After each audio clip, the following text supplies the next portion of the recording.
ये हमारा साधु भाइयों का टिक्कड़ का व्यवस्था बन रही है, टिक्कड़ प्रसाद।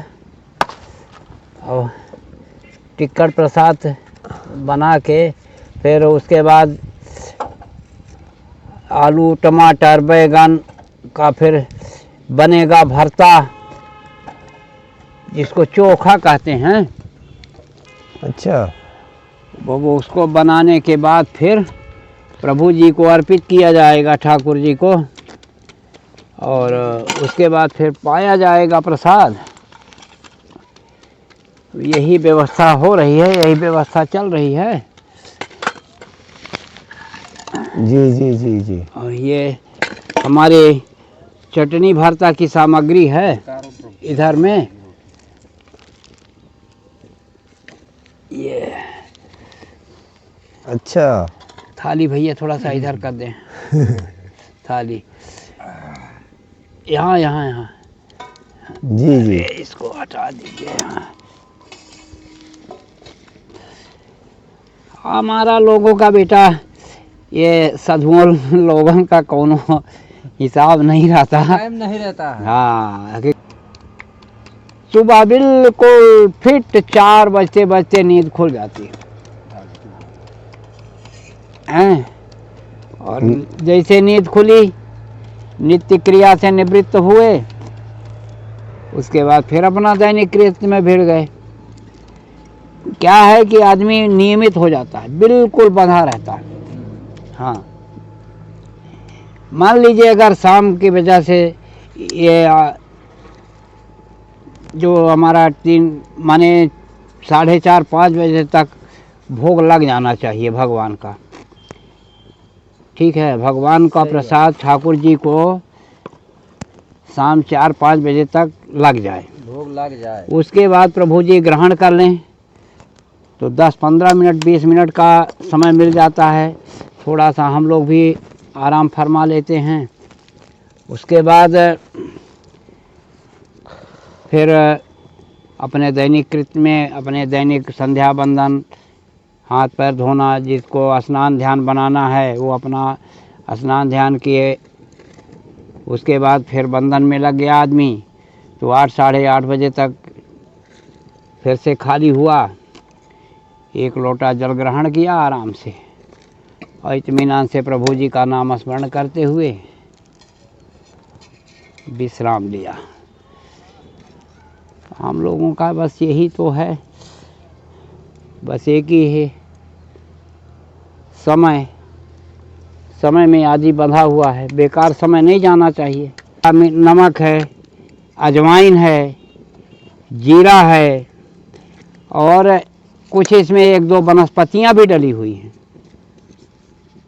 अच्छा, हाँ, क्या है कि इसको ग्रहण करने के बाद मान लीजिए कोई हमारा भाई अगर अनजान है, स्वाद के हिसाब से वो चला और एक का टिक्कड़ ज़्यादा मार दिया, अब उसको खाना है वो बेलन वाली रोटी, मुलायम मुलायम, और ये तो साधुओं का टिक्कड़ है, हैं?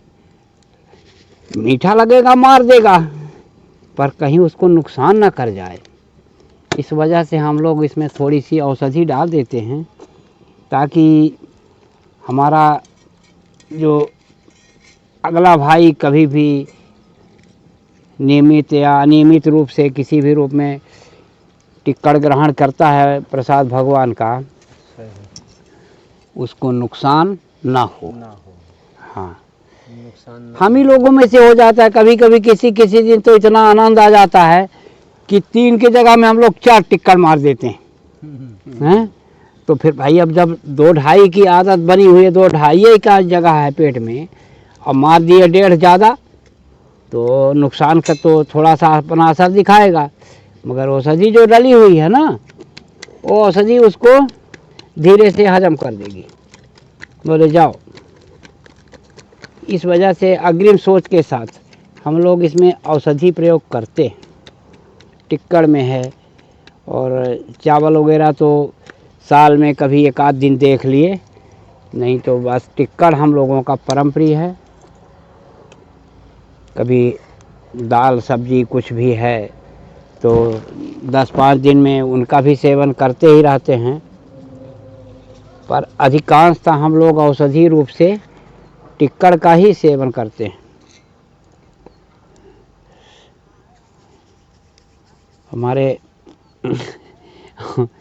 गृहस्थ भाई लोग तो नहीं है चला पाएंगे हम लोगों का टिक्कड़। हम लोग तो बस लकड़ी वाला हाथ, लकड़ी में बनना है और लकड़ी वाला खाएगा, इसको ग्रहण करेगा। ठोकर ठाके खाए पिए तब बस हम लोगों को का फैशन से मतलब है, हम लोगों का बस यही है। हाँ, एन केन प्रकारेण मिल गया, बन गया।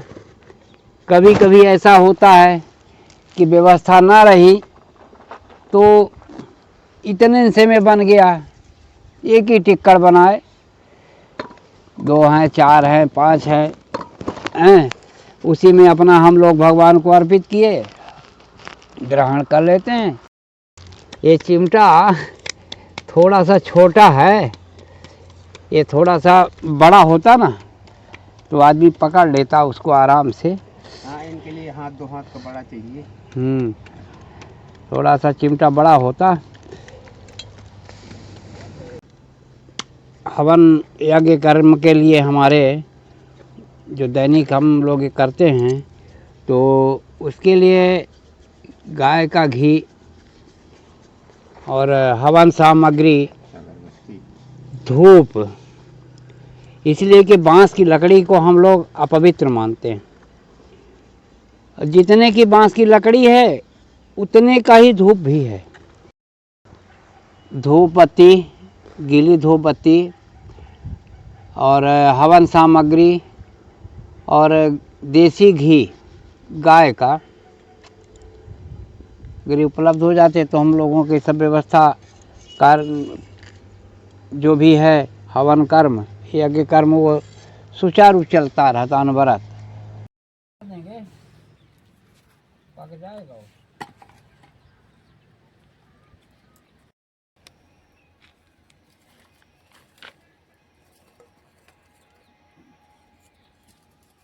डाल दीजिए चाहिए।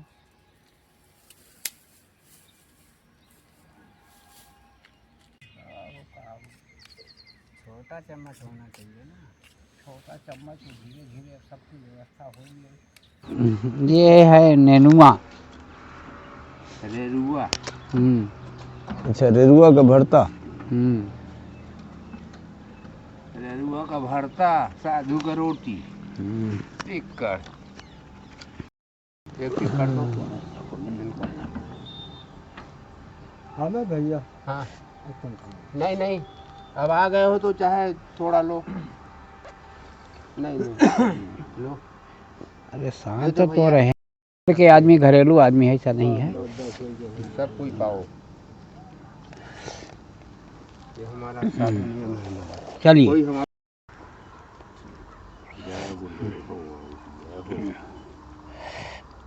जय जय प्रभु।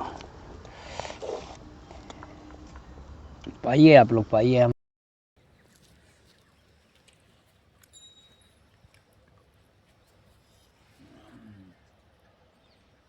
शुद्धि जो स्वाद और जो चीज़ इसके अंदर आती है और मिलती है वो रसोई के भोजन में नहीं हो सकती।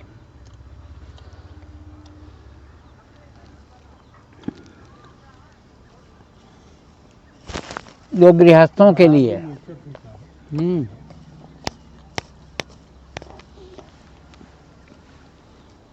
गृहस्थ क्या है कि उसके पास आने जाने वाले अनेक होते हैं। गृहस्थ के लिए वो चीज़ ठीक है, पर हम लोगों के लिए पूर्णतः प्राकृतिक, हम लोग प्रकृति के अनुकूल ही चल सकते हैं। प्रकृति के अनुरूप अगर नहीं चलेंगे अनुकूल तो कहीं ना कहीं अगर है तो हमारा आश्रम परिसर ही खुले आसमान में, इसमें सूर्य भगवान का प्रकाश भी पड़ रहा है, हवा का भी असर पड़ रहा है, जल से ही सब कुछ निर्मित हो रहा है, तो इसमें तीनों चीज़ आ जा रही हैं। पर घर में क्या है, कृत्रिम बिजली से ही आपका सब कुछ होगा, और ये पूर्णतः प्राकृतिक लकड़ी से बना हुआ है, घास और लकड़ी। और इसमें सब में पूर्णतः प्राकृतिक चीज़ें डली हुई हैं, जैसे हरी मिर्च है,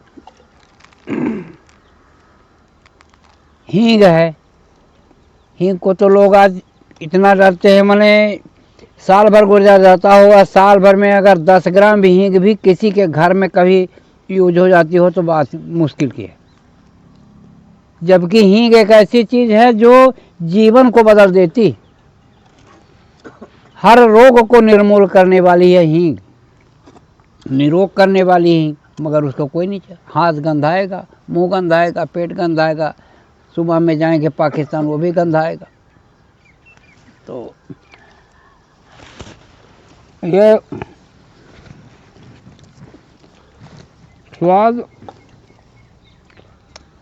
जो खुले आसमान में मिलता है वो बंद रसोई में भोजन नहीं बनता।